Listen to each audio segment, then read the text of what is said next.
നമസ്കാരം. ഇന്ന് നമ്മൾ സംസാരിക്കാൻ പോകുന്നത് ജീവിതത്തെ മൊത്തത്തിൽ മാറ്റിമറിക്കാൻ സാധ്യതയുള്ള ഒരു ആശയത്തെക്കുറിച്ചാണ്. ഹൃദയത്തിന്റെ ധൈര്യം. നമ്മുടെ ഉള്ളിൽ ഒളിഞ്ഞിരിക്കുന്ന കഴിവുകളെ പുറത്തെടുക്കാൻ സഹായിക്കുന്ന ഒന്നാണിത്. അപ്പോൾ നമുക്ക് നേരെ വിഷയത്തിലേക്ക് കടക്കാം, അല്ലേ? ഒരു കാര്യം ചോദിക്കട്ടെ, ജീവിതത്തിലെ ഏറ്റവും വലിയ വെല്ലുവിളി ചിലപ്പോൾ നമ്മൾ വിചാരിക്കുന്നതായിരിക്കില്ലെങ്കിലോ? നമ്മളെപ്പോഴും പുറത്തല്ലേ പ്രശ്നങ്ങൾ തിരയുന്നത്? പക്ഷേ യഥാർത്ഥ തടസ്സം നമ്മുടെ ഉള്ളിൽ തന്നെ ആണെങ്കിലോ? ആ ഒരു ചിന്തയിൽ നിന്നാണ് നമ്മളിന്ന് തുടങ്ങുന്നത്. ഇവിടെയാണ് കളി മാറുന്നത്. നോക്കൂ, നമ്മുടെ ചുറ്റുമുള്ള ലോകം, അത് സമൂഹമായാലും രാഷ്ട്രീയമായാലും മീഡിയ ആയാലും എന്തിന് നമ്മുടെ സ്വന്തം മനസ്സുപോലും ഓടുന്നത് ഭയവും അത്യാഗ്രഹവും വെച്ചാണ്, അല്ലേ? പക്ഷേ യഥാർത്ഥ ധൈര്യം എന്താണെന്നറിയോ? ഈ ഭയത്തിനപ്പുറം നമ്മുടെ ഉള്ളിലെ ആ ആനന്ദത്തെ, ആ ഒരു സന്തോഷത്തെ അങ്ങ് വിശ്വസിക്കുക. അതാണ് ശരിക്കുള്ള ധൈര്യം. അപ്പോൾ നമുക്കാദ്യത്തെ ധീരമായ സ്റ്റെപ്പിലേക്ക് കടക്കാം. എന്താണെന്നോ? ആനന്ദിക്കാൻ ധൈര്യം കാണിക്കുക.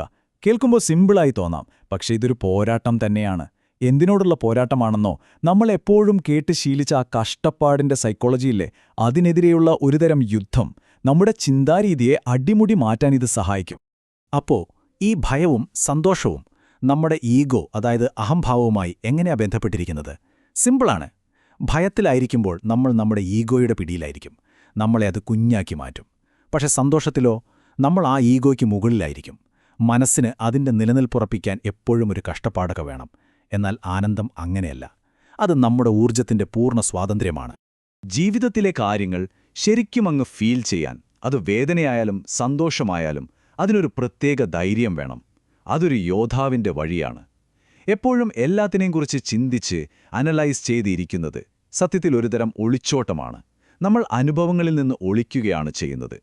ഓക്കെ, അപ്പോൾ അടുത്ത ധീരമായ ചുവട്, ധൈര്യശാലിയാകുക. പലപ്പോഴും നമ്മൾ ആത്മീയതയെക്കുറിച്ച് സംസാരിക്കുമ്പോൾ ഈ ധൈര്യം എന്ന വാക്കിന് അത്ര പ്രാധാന്യം കൊടുക്കാറില്ല. പക്ഷേ ഇത് വളരെ പ്രധാനപ്പെട്ട ഒന്നാണ്. നമ്മുടെ ഉള്ളിലൊരു തീയുണ്ട്. ആ അഗ്നിയെ സംരക്ഷിക്കുന്നതിനെക്കുറിച്ചാണ് ഈ പറയുന്നത്. അപ്പോൾ എന്താണ് ഇവിടെ ധൈര്യം എന്ന് പറയുമ്പോൾ ഉദ്ദേശിക്കുന്നത്? ഇത് വെറുതെ ആരെങ്കിലും തല്ലാനോ വഴക്കിടാനോ ഉള്ള ധൈര്യമല്ല, ഒരിക്കലുമല്ല.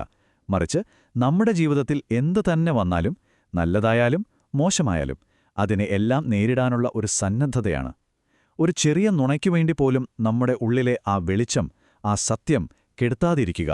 അതാണ് യഥാർത്ഥ ധൈര്യം. എന്തൊരു മനോഹരമായൊരു ഉപമയാണിതല്ലേ? ഒരു ചവറ്റുകൂനയുടെ നടുക്ക് ഒരു പൂവ് വിരിഞ്ഞു നിൽക്കുന്നത് ഒന്ന് ആലോചിച്ചു നോക്കൂ. അതാണ് ധൈര്യം. ചുറ്റുമുള്ള സാഹചര്യങ്ങൾ എത്ര മോശമാണെങ്കിലും പരാതിപ്പെടാതെ സ്വന്തം സൗന്ദര്യം ലോകത്തിന് കാണിച്ചു കൊടുക്കുന്ന ആ പൂവ്, അതാണ് യഥാർത്ഥ ധീരത. പലരും വിചാരിക്കുന്നത് ആത്മീയതയിലേക്ക് വരുന്നത് ജീവിതത്തെ പേടിച്ചിട്ടാണ് എന്നാണ്. ഇതൊരു വലിയ തെറ്റിദ്ധാരണയാണ്.